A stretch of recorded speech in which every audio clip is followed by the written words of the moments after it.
This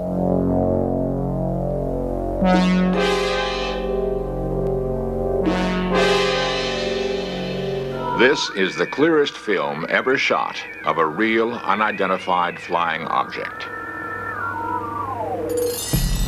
68,000 UFO reports have been filed in this country alone. Skeptics, however, pose an important question. If flying saucers are so common, why haven't we captured one? In a remote New Mexico desert, researchers have discovered a startling answer to that question.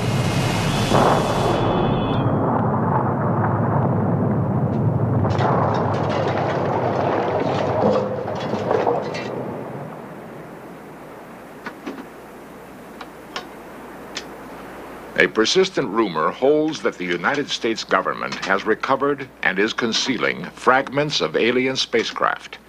Fragments and more.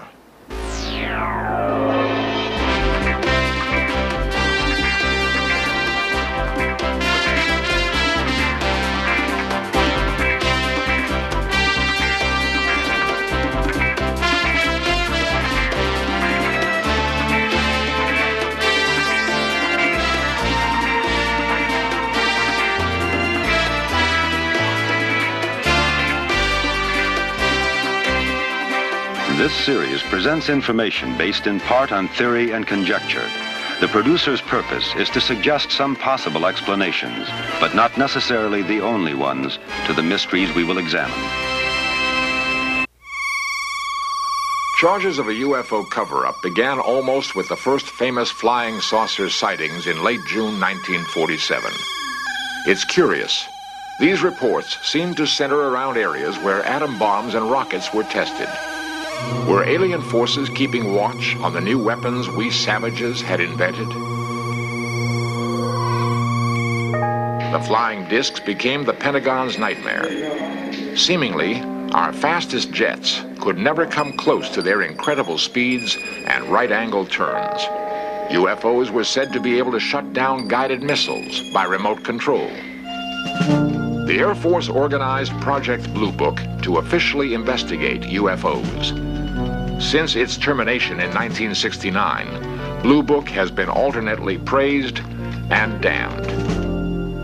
Well, the Air Force position is that we investigated UFOs for 22 years, over 12,000 sightings. Colonel Don Burgrave, U.S. Air Force.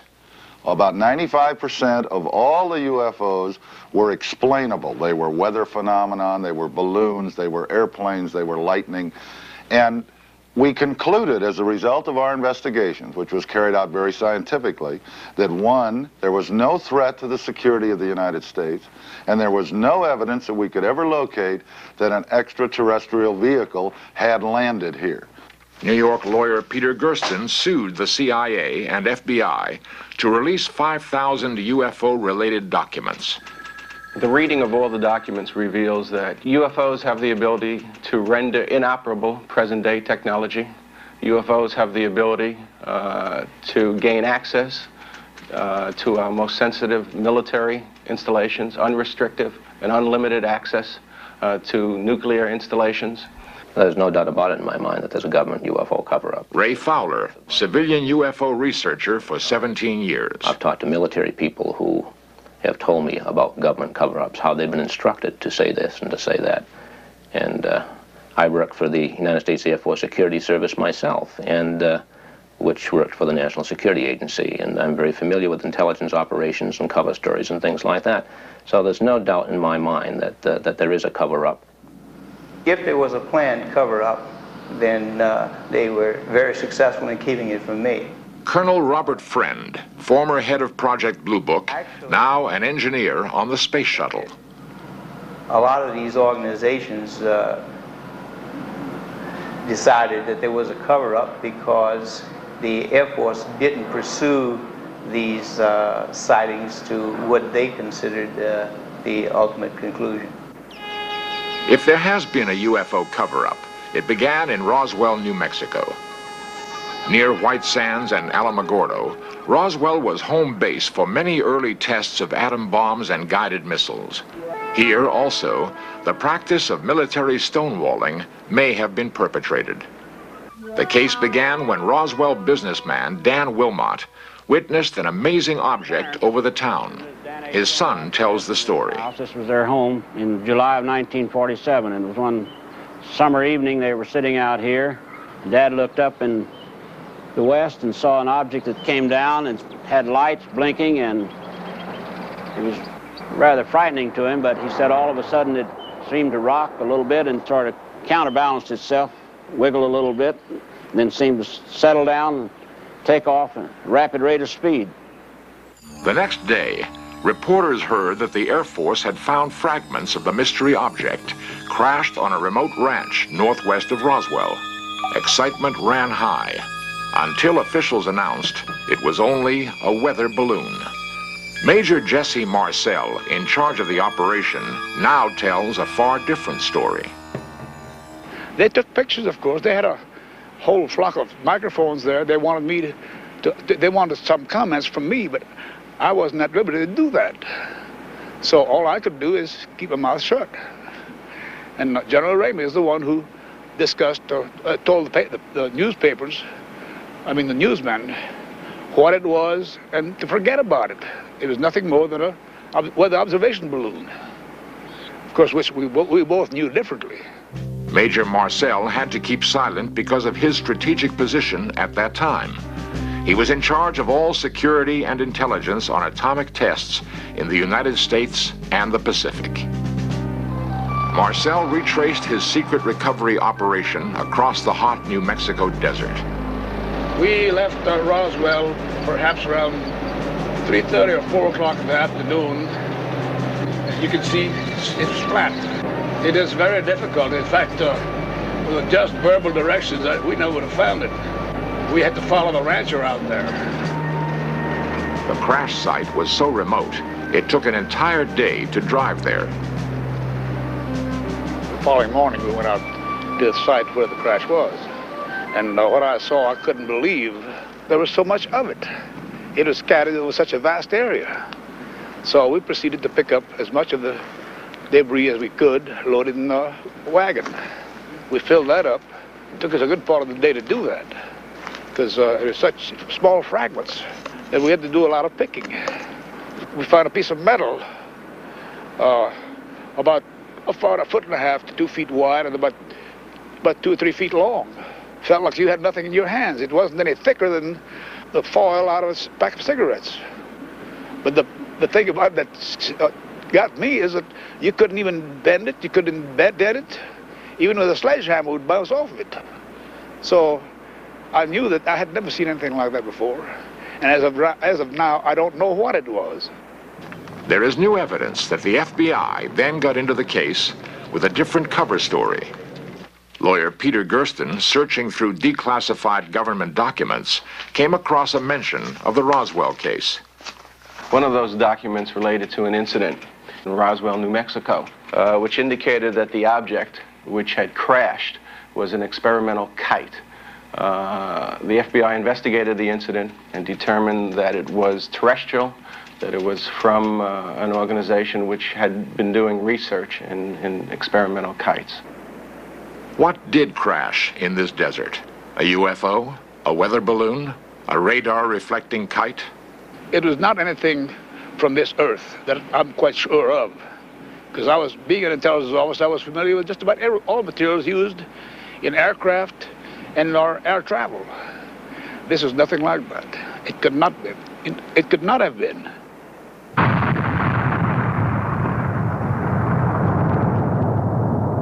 To develop the first atomic bomb, the Manhattan Project was our first totally secret military operation. Secrecy has continued to this day as an instrument of foreign policy. Official fabrications have become a vital link in security. We never admitted such a spy plane as our U-2 existed, until the Russians managed to shoot one from their skies. We managed to capture an advanced enemy aircraft. Even fragments can reveal new information. Such captured material is routinely rushed to Wright-Patterson Air Force Base in Dayton, to the top secret Foreign Technology Division. This place is so classified that former Air Force General, Senator Barry Goldwater, was once denied entrance.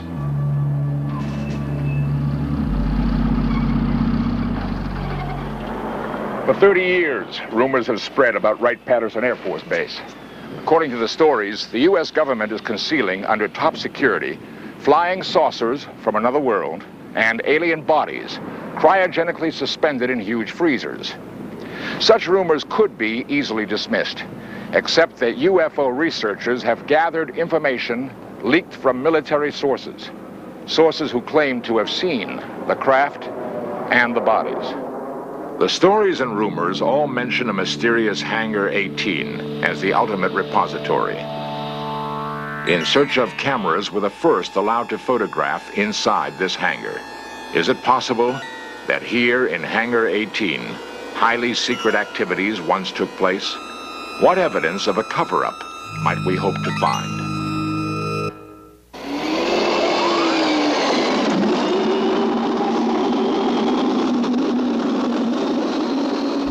Wright-Patterson is one of the largest and most complex air bases in the world.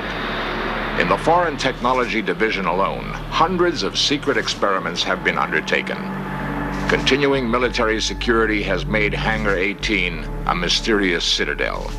Some experts believe that new designs have been created here. Every branch of the military has experimented with flying wedges, flying wings, hovercraft, with an amazingly consistent lack of results. The flying saucer shape was an obsession of aeronautical pioneer Edmund Doak. These rare films show static and dynamic tests of his early models. Doak spent 30 years and $250,000 investigating the problems of circular airfoils. Ironically, just when he seemed on the verge of a breakthrough with his Doak 16 vertical takeoff plane, the Air Force canceled development on his projects. No reason was ever given. NASA tested the H-2F2 lifting body as a prototype for the space shuttle. As with all flying wedges, lack of stability was the single unsolvable problem.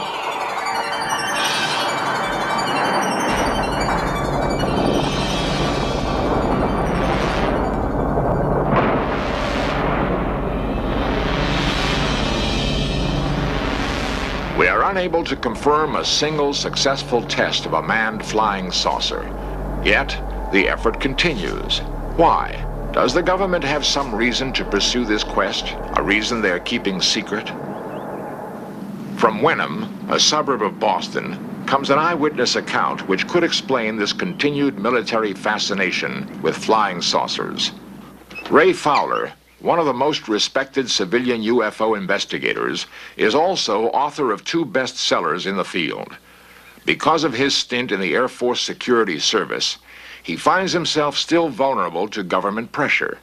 I worked for a company that designed and built a major weapon system. And because of connections within the company, because of connections with Dr. Jalen Hynek, who was an Air Force investigator for many years, I came across information that indicated that this major weapon system, as well as others, had been disrupted by UFOs. And I gave a story to a national newspaper, the Christian Science Monitor, which published this story. Within an hour after this particular paper was out, the Strategic Air Command had called my company, and the following day the Pentagon called the company and threatened to send a letter of displeasure to the company if something wasn't done about my making these things public. Because of similar pressures in his own work, a friend of Ray's had kept quiet for 27 years with an amazing story. Ray tried to convince the friend to tell his story on In Search Of. I know it's been several days now, and I've been waiting for you to call me on this, but have you come to any conclusions? The man finally agreed, for the first time, to talk, but only under strict conditions. I can assure you that your name will not be used. They made up a name, Fritz, to protect the witness's true identity. And I think the best place to do it probably would be in my planetarium, away from the kids and the telephone and things like that. Waiting for his friend to arrive, Ray nervously fiddled with his telescopes. He remembered his extensive investigations into the man's reliability as a witness. In the case of Fritz, I started in 1973, went all the way back through the various companies he worked for, right back to Wright-Patterson Air Force Base, talked to people he worked with, and they all gave him a very clean bill of health. A reputable man, honest man, not the type that would fabricate a hoax, and a very efficient engineer, manager. As the man arrived, Ray recalled the years his friend had wavered about breaking an oath of secrecy. He recalled their long arguments about a greater public good. Would the years of patient persuasion at last pay off? So I understand it, Fritz. You were working for the United States Air Force. The story began late one night in 1953 at Frenchman's Flat, Nevada. The man had been working as a consultant on blast effects of atom bombs when he was suddenly ordered to report for a new mission. What happened after that? We were put on a bus, which the windows were all completely covered with curtains and, in some cases, black paper taped to the windows. And we're driven for 3 or 4 hours, and we're not sure just where we were going. Several of us tried to guess where we might have been. We, at that time, came to the conclusion it was in the area of Kingman, Arizona. After getting off the bus, as recreated here, the scientists were taken to an even more remote location. They had no idea exactly where they were or what they were about to see. We were told that we had been selected for various technical specialties. I was told that I was to ask any questions that had to do with dynamic loads and nothing more, and I wouldn't get any answers to any other questions.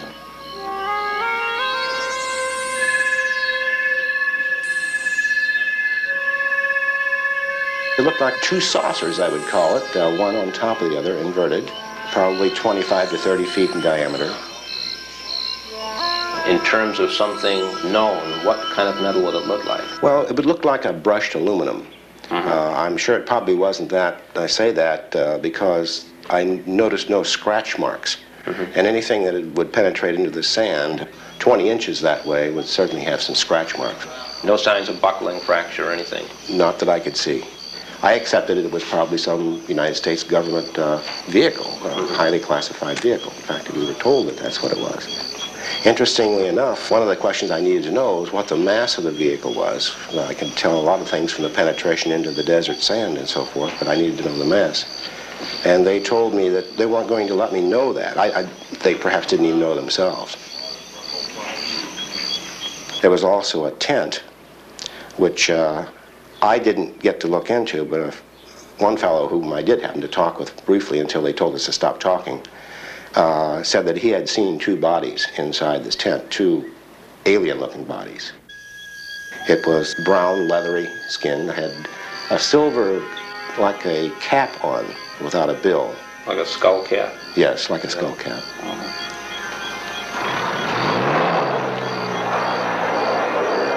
I realized what this really started to mean, but I also at the same time realized probably why the government was keeping it classified.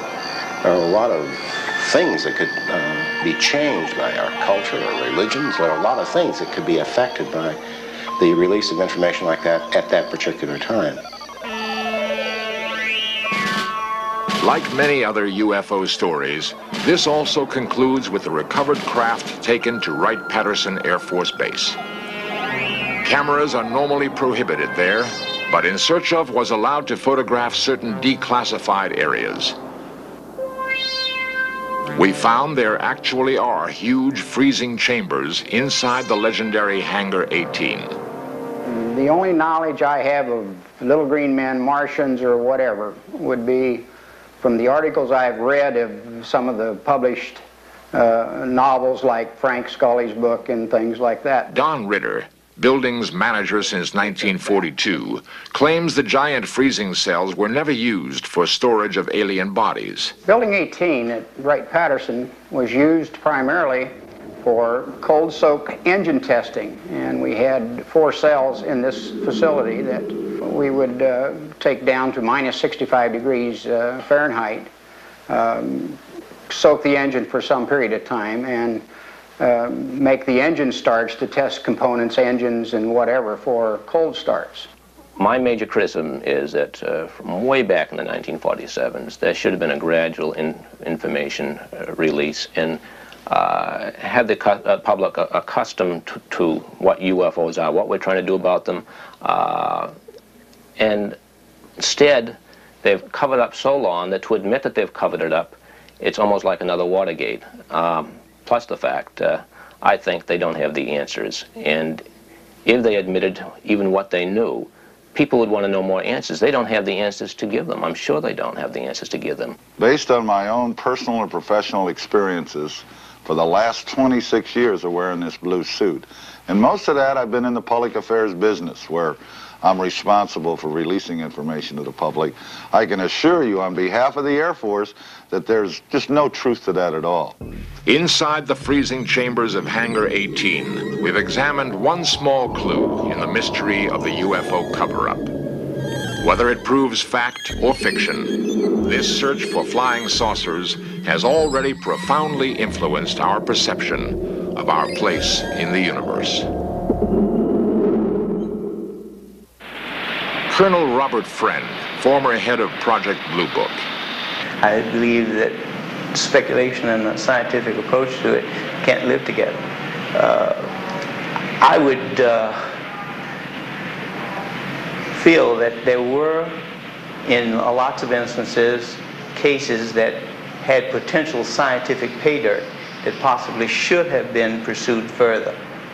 And in that regard, yes, I think that some of the cases had a lot of promise. The Roswell case and the strange story of the man known as Fritz are two dramatic examples of close encounters of the fourth kind. Like the 68,000 reports on record of UFO sightings, they exist in a limbo, halfway between science and speculation.